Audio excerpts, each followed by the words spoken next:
ভারতের আদানি পাওয়ারের সঙ্গে বিদ্যুৎ বিল পরিশোধ নিয়ে বাংলাদেশ ভারত সৃষ্ট বিরোধ আন্তর্জাতিক সালিসি প্রক্রিয়ায় গড়াচ্ছে।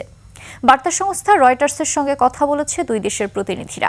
প্রতিবেদন থেকে জানা যায়, ভারতের বহুজাতিক প্রতিষ্ঠান আদানির বিদ্যুৎ সংস্থা আদানি পাওয়ার জানিয়েছে, বাংলাদেশের সঙ্গে পাওয়ার সাপ্লাই সংক্রান্ত বকেয়া অর্থ প্রদানের বিষয়ে বিতর্ক চলছে। এর সমাধানের আন্তর্জাতিক সালিসি প্রক্রিয়া গ্রহণ করা হবে।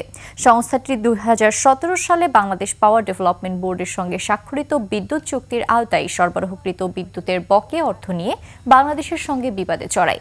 এদিকে বাংলাদেশের জ্বালানি উপদেষ্টা মোহাম্মদ ফজলুল কবির খান রয়টার্সকে বলেছেন, আলোচনা এখনো চলছে।